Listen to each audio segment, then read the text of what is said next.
आज बहुत खुशी का दिन है। कल जो है आईसीएसई बोर्ड का 10th क्लास और 12th क्लास का रिजल्ट आया। उसके पहले 20 अप्रैल को यूपी बोर्ड का, हाई स्कूल का और 10th का रिजल्ट आया। बहुत सारे बच्चों ने इसमें सफलता अर्जित की। मेरी भी कोचिंग जो चलती है उस कोचिंग से अभी मैंने लेटेस्ट ही कोचिंग चालू किया है, फर्स्ट ईयर हुआ है। कम बच्चे मेरे पास थे, लेकिन उनमें से भी सभी बच्चों ने अच्छे मार्क्स 90 प्लस पर सफलता अर्जित की है। इसलिए मुझे खुशी है कि मेरे पढ़ाए हुए क्वेश्चनों का आंसर बच्चे परीक्षा में कर सके। अब बात करते हैं आने वाले एग्जाम की। 2024 का तो रिजल्ट हो गया, अब केवल सीबीएसई बोर्ड का ही बचा है, वो भी आने वाला है कुछ दिन बाद।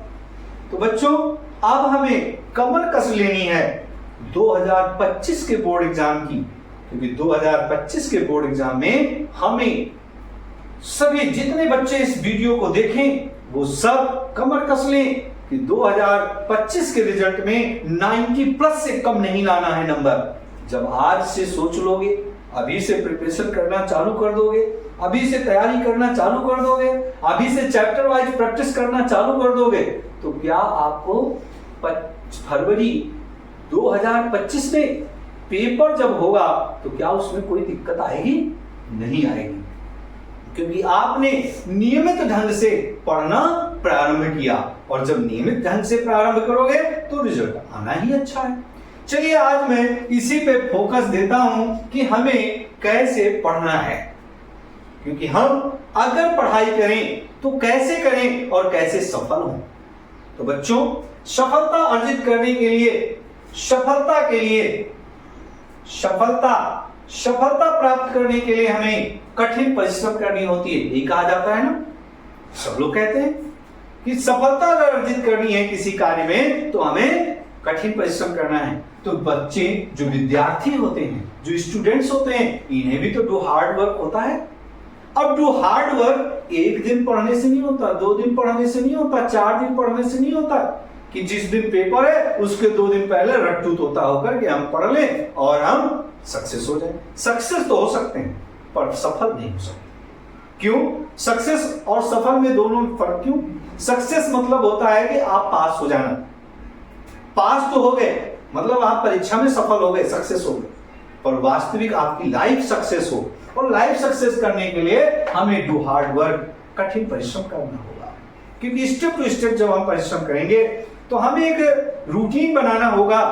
ये महीना मई का चल रहा है, अभी आप पास हुए हो, कोई हाई स्कूल पास हुआ है, कोई इंटर पास हुआ है, कोई बच्चे 9th क्लास में आए अभी लापरवाही कर रहे हैं, कोई बच्चे 8th से 9th में आए, 9th से 10th में आए, 11th से 12th में आए। ये सब बच्चे भी लापरवाह चल रहे हैं, मैं देख रहा हूं सारे बच्चे जो है लापरवाही कर रहे हैं।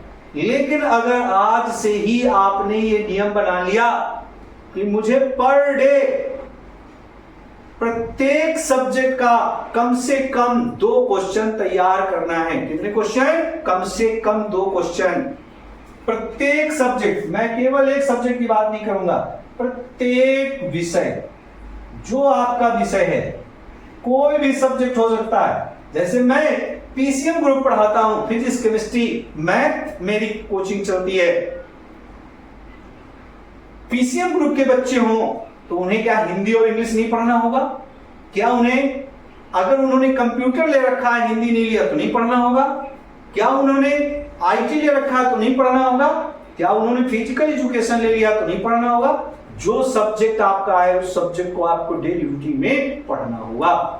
जब डेली रूटीन में आप प्रत्येक विषय को पढ़ोगे, एक फोकस बना करके, और डेली लर्निंग कैपेसिटी अपनी बढ़ाओगे, प्रैक्टिस कैपेसिटी अपनी बढ़ाओगे, तो बच्चों परीक्षा के समय आपको कम मेहनत करनी पड़ेगी, रात भर जगना नहीं पड़ेगा, क्योंकि आप पहले से प्रिपरेशन होकर के जब पहुंचोगे तो वो परीक्षा के समय आपको बहुत मजबूती होगी। अगर अभी से पर सब्जेक्ट आप 1 घंटा दे दो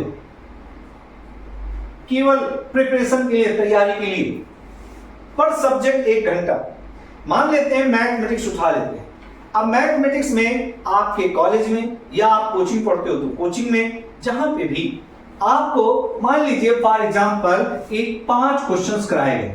कितने क्वेश्चंस कराए गए? 5 क्वेश्चंस कराए गए। अब इन 5 क्वेश्चंस को अगर आपने आज के ही आज प्रैक्टिस कर लिया तो ये आपकी प्रिपरेशन हो जाएगी, आपकी तैयारी हो जाएगी।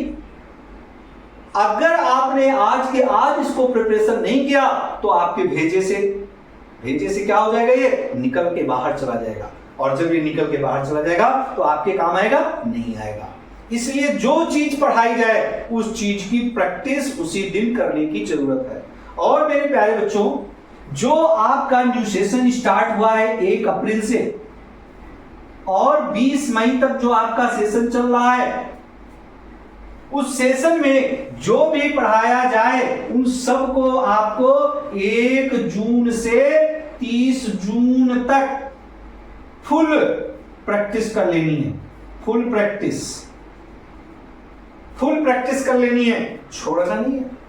इतनी प्रैक्टिस कर लेनी है कि ये जो 3 से 4 चैप्टर आपके पढ़ाए गए हैं, या कुछ स्कूलों में 5 चैप्टर तक भी पढ़ा दिए गए हैं, लेकिन मैं मानता हूं 3 से 4 चैप्टर, अगर ये 3 से 4 चैप्टर आपने अच्छे से प्रैक्टिस कर ली, अच्छे से प्रिपरेशन कर ली, तो आपकी सफलता को कोई रोक नहीं सकता।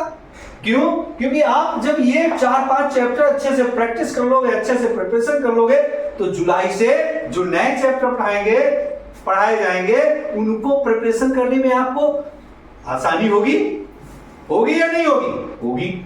जब आसानी होगी तो आप उन चैप्टर्स को फिर प्रिपरेशन कर लोगे, उनको डेली टू डेली प्रिपरेशन करते चले जाओगे, और ऐसा करते हुए आप बोर्ड एग्जाम जो आपका आ रहा है, बोर्ड एग्जाम, कौन सा एग्जाम? 2025, ये किसी भी बोर्ड हो सकता है, CBSE board, ICSE board, UP board, Bihar board, MP board, कोई भी बोर्ड, किसी भी स्टेट का बोर्ड हो, एनओएस बोर्ड, जितने भी बोर्ड होते हैं उन सभी बोर्डों के बच्चों के लिए है। आप अगर इसको प्रिपरेशन कर लेते हो स्टेप टू स्टेप तो आप मजबूत हो जाओगे। और बच्चों, मैथमेटिक्स में कॉन्सेप्ट क्लियर करो, और कॉन्सेप्ट क्लियर करने के बाद उसकी प्रैक्टिस करो।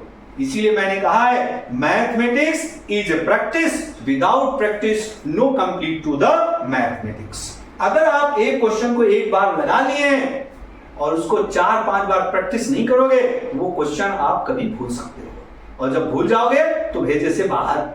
इसलिए बहुत कम ही बच्चे ऐसे होते हैं जिनको एक बार में भेजे में घुस जाता है, फिर निकलता नहीं है।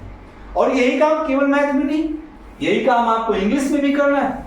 जो एक क्वेश्चन एक बार आपने लर्न कर लिया, दोबारा गारंटी है भूल जाओगे।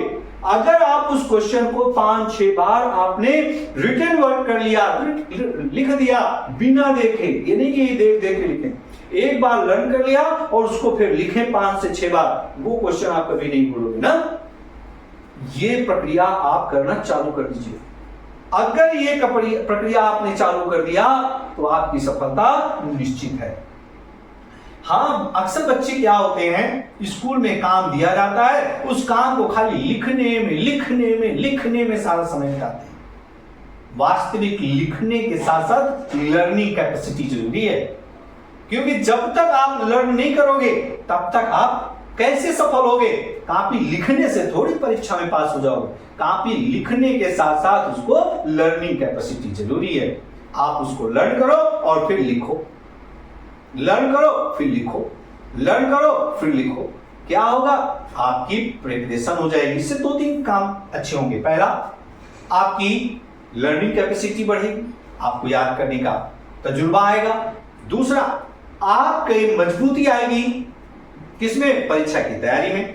तीसरी, आपकी राइटिंग अच्छी होगी, जितना ज्यादा लिखोगे उतनी अच्छी राइटिंग होगी, और जब राइटिंग अच्छी होगी तो एग्जामिनर को कॉपी करेक्शन करते समय देखने में दिक्कत नहीं आएगी, आपके नंबर कटेंगे नहीं, अच्छे नंबर मिलेंगे। और अगर राइटिंग गड़बड़ होगी तो एग्जामिनर एवरेज मार्क्स देकर के छोड़ देता है, तो ऐसी भी अवस्था आपकी ना आए। तो मैं उम्मीद करता हूं कि ये प्यारे बच्चे मेरी इन बातों को समझे होंगे, और अगर समझा है, आपको समझ में आया है, तो इस वीडियो को जरूर लाइक करिएगा और कमेंट करके बताइएगा, सर आपकी ये बातें समझ में आई हैं या नहीं। अगर जो चीज नहीं समझ में आई, अगर इस विषय में कोई आपको बोलना है तो आप बताइए, हम उस पर भी आपको वीडियो बनाएंगे। अब बीच बीच में आपको हम अपने बच्चों को, जिन बच्चे पढ़ते हैं, इनको बीच बीच में मोटिवेशन हम देते रहेंगे। 15 दिन में, महीने में एक मोटिवेशन जरूर देंगे, जिससे कि आप लोगों की, हम कहते हैं अगर इस वीडियो को एवरेज 100 लोगों ने देख लिया, एक एग्जाम्पल देते हैं, 100 लोगों ने देखा, उन 100 लोगों में से अगर 10 बच्चे सक्सेस हो गए तो मैं ये मानूंगा मैं सफल हूं। क्यों? क्योंकि ज्यादातर बच्चे लापरवाह होते हैं, देखते हैं पर उसको अमल नहीं करते। अगर 10 बच्चों ने अमल कर लिया तो उनका रिजल्ट अच्छा आएगा, और जब रिजल्ट अच्छा आएगा तो उनकी सफलता अच्छी होगी। ठीक है, तो आज हम यहीं पे विराम लेते हैं और अगले वीडियो में अगले दिन फिर मिलते हैं। जय हिंद।